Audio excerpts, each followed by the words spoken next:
Why hello there everybody, Eternal Flame here, and today I am here to do a chapter review for chapter 251 of the decisive battle in the uninhabited demon-infested Shinjuku part 23. Perfect names, the best names of all the chapters. As you all know, Gege is an absolute genius when it comes to naming chapters. Anyways, I'm super excited to talk about this chapter. This is going to be one of the best chapters in all of Jujutsu Kaisen. There's a lot to go over, so without further ado, let's get straight into this chapter review. As it starts by immediately revealing how Yuta even figured out how to copy Cleave, because Sukuna was starting to question how was this possible, with Yuta directly saying, "You couldn't retrieve your final finger, could you?" Which very heavily implies that Yuta had eaten the finger in order to copy it.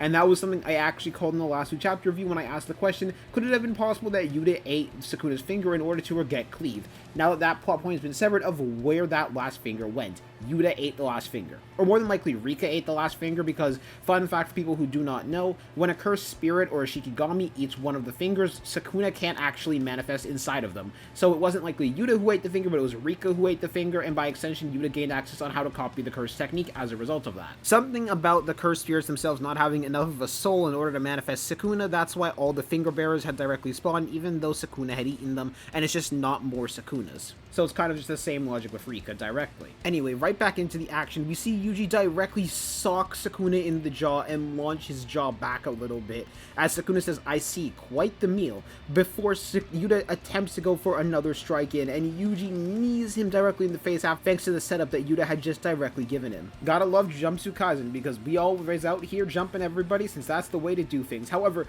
Sukuna is very, very fast to immediately counter by bringing Yuji in for a little hug, and then just launching a bunch of cleaves directly at his body in the process. Sorry, not cleaves, dismantles, because I know there's someone in the comment section who's about to get on me for saying the wrong word.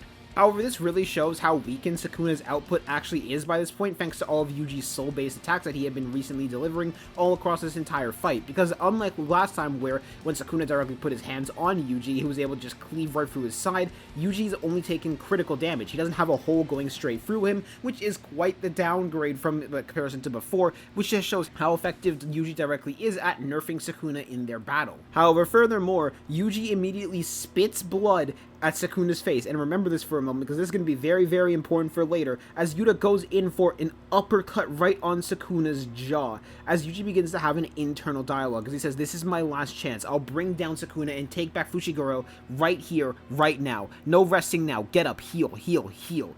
My cursed energy output and my control of this body both are weakening quite a bit," was something that Sukuna directly says. As it's then right after, Rika grabs hold of Sukuna directly and throws them directly into Yuji for Yuji to land a Manji kick. Yeah, that's right, the Manji kick is back on Sukuna. And right after, we get a narrator line where the narrator directly says, "Releasing Hollow Wicker Basket and taking the Angel's technique in a desperate gamble to fire off the world-splitting dismantle." This really just shows how much of a bad spot that Sukuna has really been put up into in this point. Because while I do think Sukuna was playing with them beforehand, I think we're at the point where Sukuna physically can't play with them anymore, and that is what this part of the battle is showing. That Sukuna needs to take this risk and end them all now, or else it's game over for him.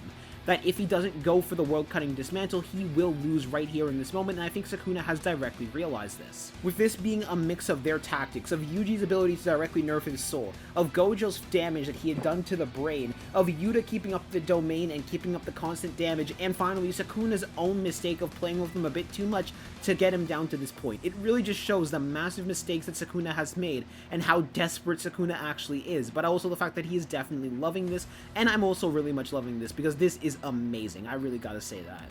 Especially considering as soon as they see that, they immediately go in for the attack, with Rika grabbing him by the arm, Yuji grabbing him by another one of the arms, and Yuta saying we've already accounted for that, and Yuta punching the stomach mouth directly in the jaw and tearing out the stomach mouth in order to disable him from chanting with the stomach mouth, disabling one of the main advantages that the true form had, being constant chanting. And his hands being held back too. This is really, really incredible. Just incredible teamwork overall. They're figuring out Sukuna's weak spots and making sure he can't use them. He's also taking advantage of his strengths and making sure to tear out those strengths little by little, continuing to wear him down over and over again as the battle continues. Truly, genius strategies and genius planning from Team Jujutsu High. As then Yuta directly says, he wasn't able to use the expanded dismantle while using Hollow Wicker Basket. Even if it's a simple technique, he's forced to use chance, hand signs, or both, and I won't let him do either. Now I'm going to take a little bit of a pause from the review for a moment because I do want to talk a little bit about the World Slash and how it functions now that we know directly how it functions. For a long while, we all were under the assumption that it took both hand signs and chance in order to do, or it was just something Sukuna could do conditionlessly, basically. Because for a while, we didn't really know how he pulled it off directly against Gojo, mainly because he was missing a hand, so it looked very, very weird. However, I think we actually know the answer now, because Yuta is saying that he can do it with either hand signs, incantations, or both. So more than likely, if he does it with just incantations alone, it's actually able to be still done. It just requires more incantations, and we just likely didn't see him pull off the incantations directly, which would explain how he was able to pull it off against Gojo. It's also likely that Gege was keeping this secret in mind so he could do a little bit of a plot twist and plot reveal later for how it fully worked, and that's why he hid Sukuna actually doing the incantations until this very moment, where it's directly revealed now of fully how it functions, that it can be done with either incantations or hand signs, or both of them. It's just more likely incantations and hand signs both together take the least amount of time possible in order to perform the World Slash. Anyway, now back to the actual chapter review, where Yuta is noticing that his slashes are weakening, more than likely thanks to Yuji as a result of him punching him so much and weakening the bond and soul connection, and weakening Sukuna's output more and more. As Yuta directly says, I can close the distance without fear. And Sukuna begins to think about something as something happens with the blood that Yuji had used earlier. As Sukuna says, "What's this? The brat's blood. It's bursting." Y'all know what that means, right? Yuji just used the supernova, which means Yuji has blood manipulation, which means your boy was not just right with one of his predictions, but two of his predictions. Anyways, yeah, I'm just gonna actually get back into this, but if you do want to know what my thoughts are on how Yuji has blood manipulation and the likely ways that Yuji has blood manipulations, there are videos I've already made explaining my likely thoughts, but to summarize those entire videos, it's because Yuji ate his siblings and he's a perfect vessel for them, so by extension, they can lend each other curse techniques, curse energy, that type of jazz. Also, I'm just gonna take this as confirmation that the piercing blood earlier was also fired off by Yuji, because if Yuji knows Supernova, the custom technique that Choso made, he definitely knows piercing blood as well. I'm just gonna say that now. Also, because we haven't seen Choso for a while, so yeah, Yuji's confirmation of having piercing blood and supernova, at least in my opinion. Supernova for sure, that's kind of undeniable, but piercing blood I think is pretty certain too. And then we get a little bit of a flashback to the discussion back to the Soul Book, where Yuji says, according to Tsukumo-san's notes, on a general level, even if souls are mixed together to some degree, they'll never become one. With Choso responding, could it be that you and Sukuna were just a special case? I can't feel a trace of the soul that formerly inhabited this body. With Dumb saying, that seems to be due to the massive gap in cursed energy between cursed objects and non-sorcerers. Her notes say that while a soul might sink deeper and deeper, it won't ever disappear or conjoin to become one. With Choso responding, on a general level, if Megami is an exception to this rule, we're in trouble. With Yuji saying he added that part in, as he then continues on by saying, there was a cursed spirit named Mahito who was able to take the souls of others and join them together to create a separate creature. As long as a technique like that isn't in play, I think it's safe to assume that two souls can't become one. I believe Tsukumo-san's words, I'll shake Fushigoro's soul awake. With Angel then beginning to talk right after, with Angel saying, if that's your plan, our technique might be beneficial. The Angel's technique is the eradication of its target's technique. We should be able to eradicate Sukuna due to the incarnated form being a direct mix of his technique, his personality, and the cursed object. Given that cursed techniques aren't invaluably connected to the brain, the survival rate of the target is low. However, if we're able to separate the two souls and weaken the synchronicity between the cursed object and the body, the survival rate will skyrocket. Now, there are a few things I feel the need to talk about as a result of this, because this actually results in a few very, very interesting things that needs to be talked about. The first thing is all Culling Games players, as well as Choso more than likely, are completely fused together. This is due to the fact that they were reincarnated through the usage of Mahito's curse technique and not through being a cursed object. That was how they were waken up, through Mahito's curse technique. Another important thing is, unless your name is Mahito, souls can never be fused properly together. So for example, if Mahito was still around and alive and had directly touched Megami's soul while Sukuna was still inside of it, Mahito could have directly fused their souls together and there would have been no chance at all at waking up Megami. However, its souls can never truly be fused together unless you're a cursed spirit like Mahito and have a similar curse technique to Mahito. Finally, the state of Sukuna that he's currently in, and that state being the true weakness of taking out Sukuna, because Angel's technique is now massively more effective against Sukuna in comparison to what it was in the Heian era because of Sukuna's personality as well as Sukuna just being a cursed object, and that's how he currently exists. As much as he is possessing the body of Megumi, he is technically just a finger.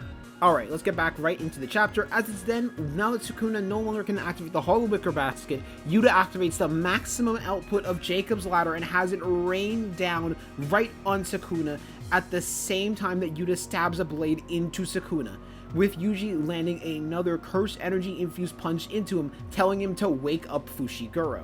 And the narrator begins to hype up how their plans really had no flaws up to this point. They had executed this plan completely perfectly, other than for one thing that not a single person could have accounted for.